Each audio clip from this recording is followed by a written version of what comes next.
I don't feel worthy of this opportunity. A client said that to me recently before we'd even had our first coaching session, and I didn't empathize with them. I sympathized. In May of 2015, I said the exact same thing, and I remember how devastating it felt. Months earlier, I'd been invited to speak at a TEDx conference. Whereas my clients today are actively seeking out TEDx opportunities, back then it wasn't even on my radar to be a TEDx speaker. My fiance was in grad school full-time, and I was covering all of our living expenses by doing card tricks and telling jokes. We had a great life. I loved my work, and I'd been at it for nearly 10 years. I was successful enough, but I didn't really think anyone cared about my opinions. When I received an invitation to speak at a TEDx conference, I accepted without hesitation, of course.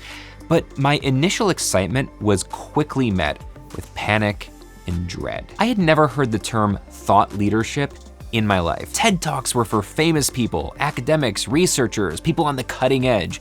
They definitely weren't for magicians working $100 a night at Applebee's. By the way, my name is Brian Miller. I'm a former professional magician turned author, speaker, and consultant on human connection. I couldn't even decide what to speak about. My list included topics as diverse as skepticism, perspective taking, assumptions, the morality of lying and deception. My TEDx organizer, Parag Joshi, was really helpful here. He liked assumptions and perspectives the best. So I took those two topics to my friend Zoe Chance, an esteemed Yale professor who teaches at the School of Management, and she didn't even hesitate. Perspective taking. Okay, great, I've got a topic.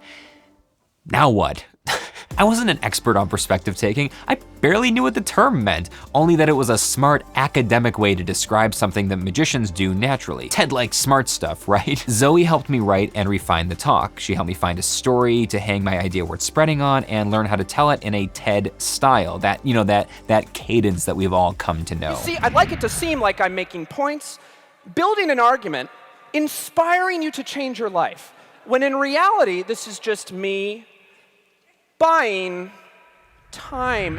When you're worried about looking like an idiot during a live speech with a 3-camera shoot that you can't edit, redo, or take back, you rehearse. And I mean, you rehearse like your life depends on it. I practiced my speech word for word literally 200 times. Musicians will tell you if you don't hate your own song, you haven't practiced it enough.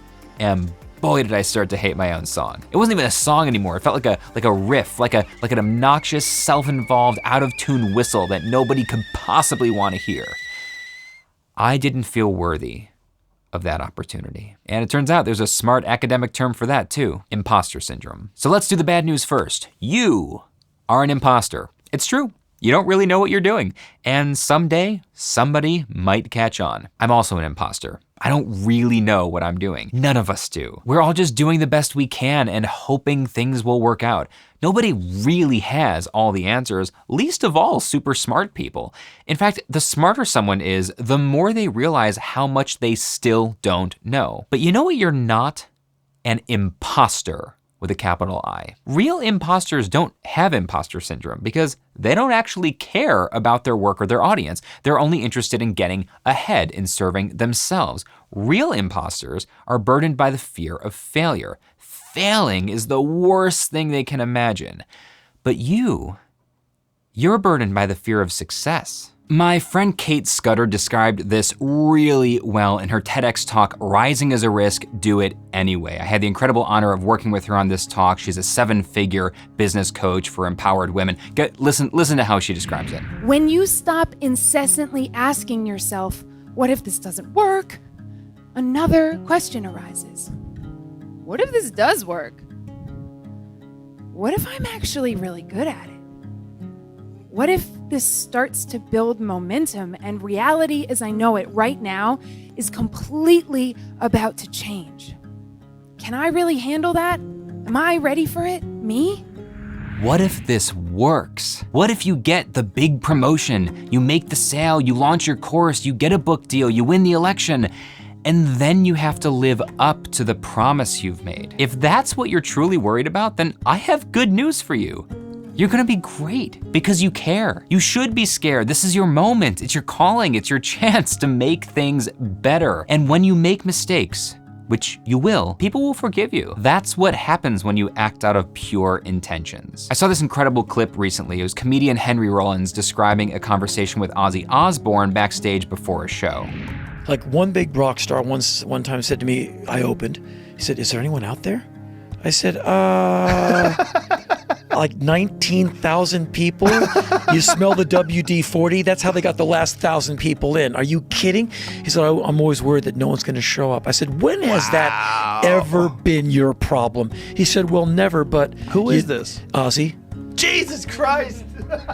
Last year when I wrote a blog about staying relevant and I used Ozzy Osbourne as the prime example, I had not seen this clip. And now, his relevance makes total sense. Ozzy's ability to stay relevant is driven by imposter syndrome. Maybe tonight's the night everyone finally figures out I'm no good. That's what drives him to give his full, authentic, genuine self to his audience, night after night, year after year, for over 50 years. Use your fear of success as a driving force. You feel like an imposter? Good.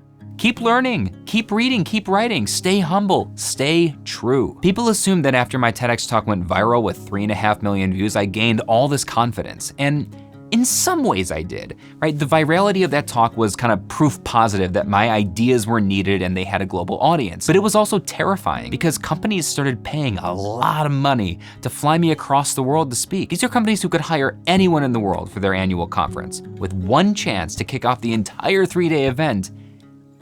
And they wanted me? I don't feel worthy of this opportunity. Imposter syndrome doesn't go away. For most successful people, it only intensifies as their influence grows. I've helped so many leaders, entrepreneurs, and small business owners deliver the TEDx talk of their dreams. And every single one of them, and I mean all of them, at some point broke down during our work together, convinced nobody would care about their story or their idea. And every one of them went on to deliver a talk that changed lives. None of us are truly worthy of anything. We're just specks of dust wandering aimlessly trying to find meaning in an infinite and chaotic universe. But worthy or not, this is your opportunity. What are you gonna do with it? Do you wanna stop feeling like an imposter when it comes to conversations? I have a great resource for you, 7 ways to talk to anyone without looking like or feeling like an idiot. You can get it for free at softskillsarehard.com. That said, if you enjoyed this video, hit the like button, subscribe for more content, and I will see you soon.